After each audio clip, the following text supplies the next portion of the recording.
Hi, it's Dwyer. It's Thursday, December the 20th, 2018. GamblersAdvisory.com, bettingangle.us, both free sites. Let's talk about a fight that may not leap out at you, but I believe this is going to be a highly competitive match. I think the casino has this mispriced. I think with the proper structuring, even if you're interested in the favorite, you can get a higher rate of return. But first, remember, the opinion you should follow should be your own. Just consider this video to be a second opinion from a complete stranger online. Now, Jermell Charlo, the WBC champion at 154 pounds, is 31-0. Folks, he's unbeaten. He's coming off a win over Austin Trout, where he knocked down Austin Trout twice. Here online, I made a prediction. I thought Erickson Lubin would take Charlo's title. Charlo KO'd him in the first round. Make no mistake, this is a bad man, right? Unbeaten champion, a little bit below radar because of the media dominance of people like Saul Alvarez, right? Other fighters are taking the oxygen out of the room, Jarrett Hurd and stuff like that. Just understand, this guy is a gem. He's an unbeaten champion. He's the brother of the hitman, Jermell Charlo, the middleweight. Right now, Jermell is a minus 1,500.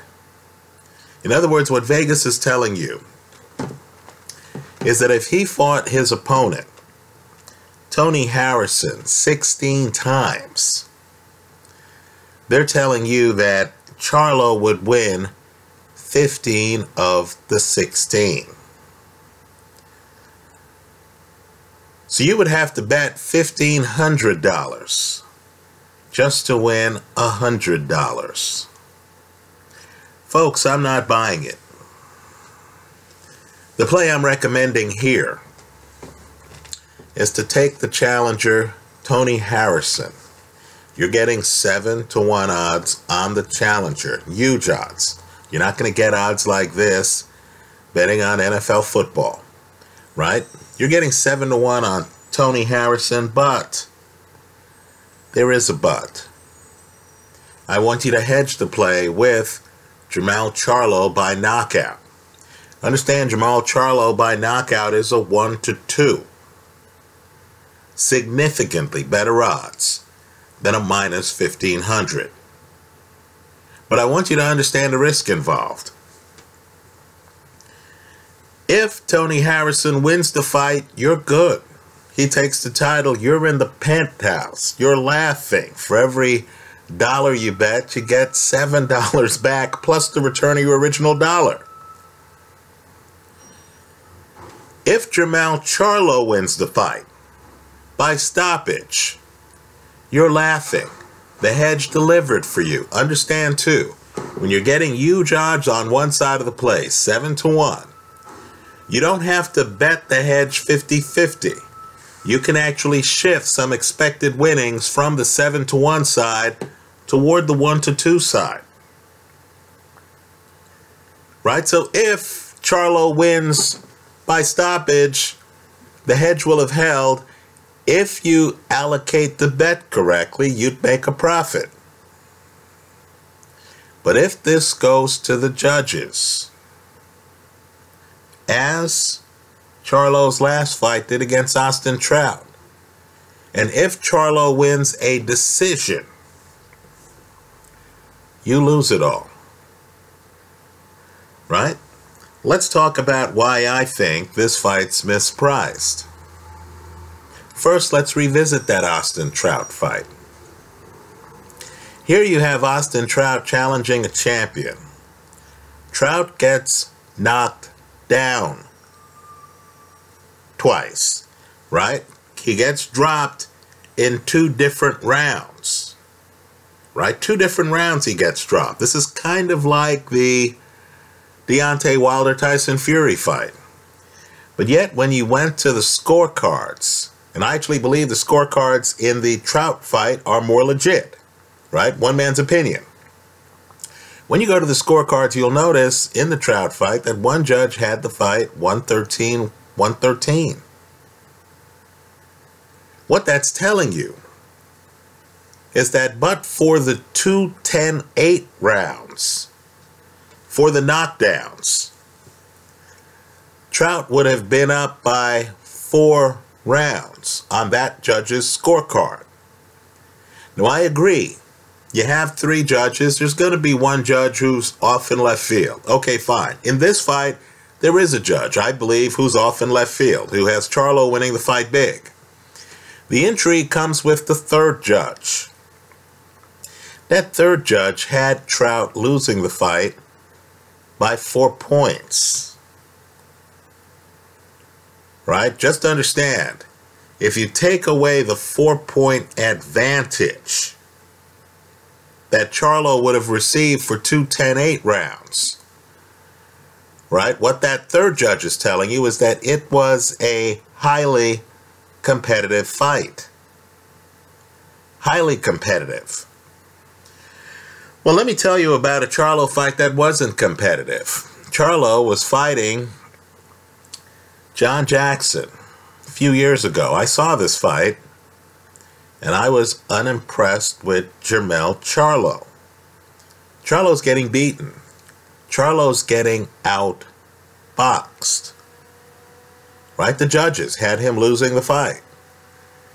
Then Charlo got one of those rare knockouts that come when a guy is way behind on the scorecard and is able to just get off a lucky punch. Think Mike McCallum against Donald Curry back in the day, right? By the way, Curry recently made the Hall of Fame. Well, I'll just say this. Knockouts cause amnesia. A lot of fans see winner by knockout. They aren't interested in hearing about the rest of the fight.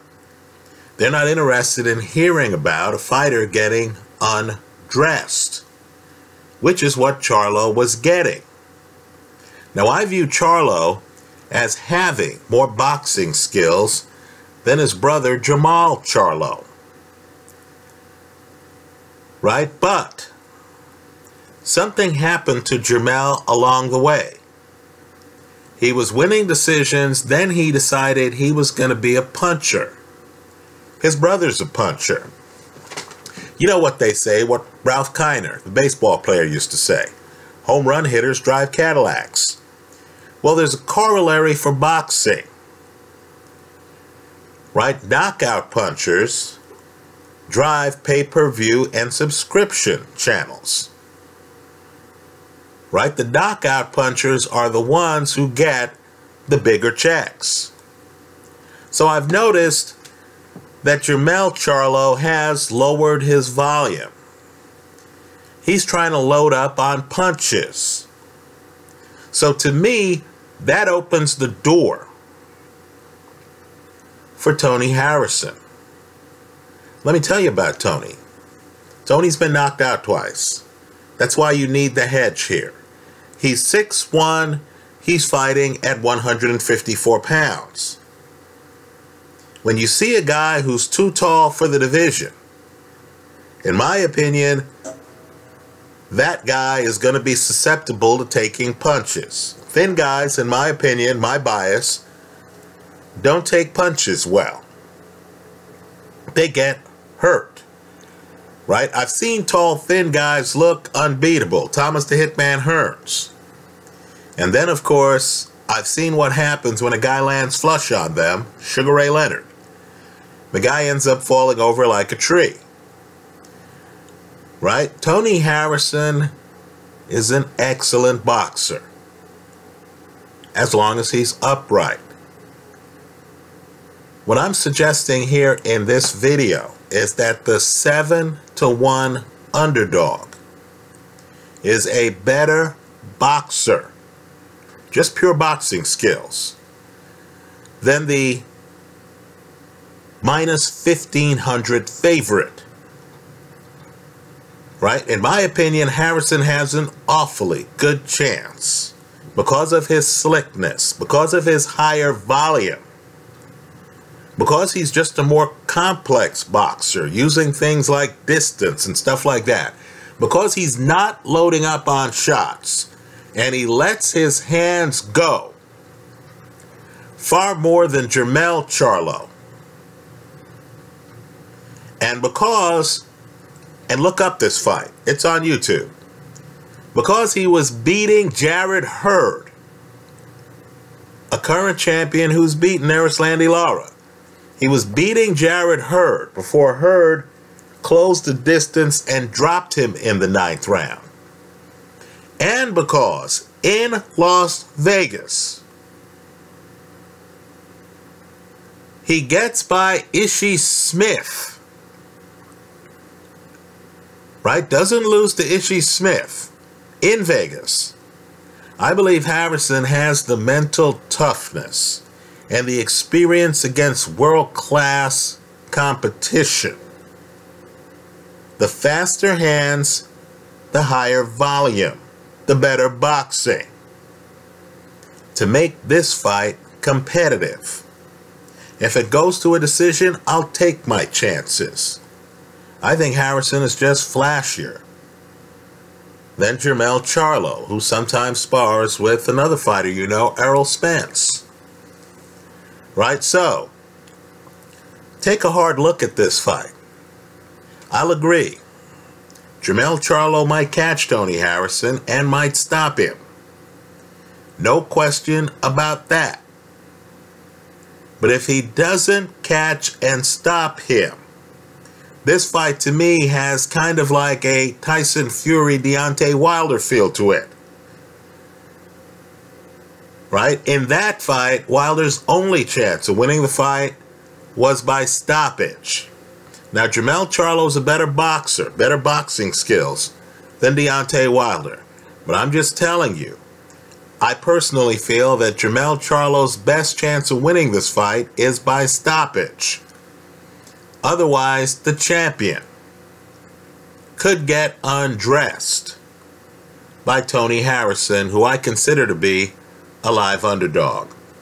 So, you know I like big underdogs.